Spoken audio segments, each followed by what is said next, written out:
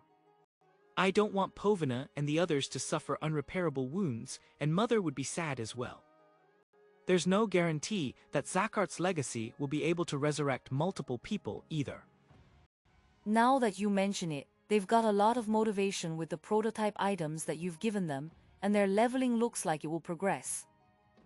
Said Legion, who was staying put inside because they would turn into fragrant yakiniku if they were to go out into the sunlight.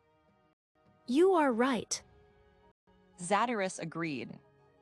But Povina and Rapiacage are using Honki Karu and Aurora Karu as their transformation words. What do they mean? I can understand magical, but I do not understand lyrical at all. It is a phrase that girls say after they transform, I suppose. I don't know how they know it, though. Said Vandalyu. I taught it to them. Valkyrie declared. Valkyrie, really? Shade muttered. Isn't it fine, Shade? The three of them look like they're having fun. It seemed that Legion were the culprit. Then should I say it as well? Perhaps it would make it easier for me to acquire a race title with Queen when my rank increases. Said Zadyrus. It was a commonly accepted theory that monsters' everyday behavior had an influence on their rank increases. Ogres living in dungeons becoming minotaurs was one example of this.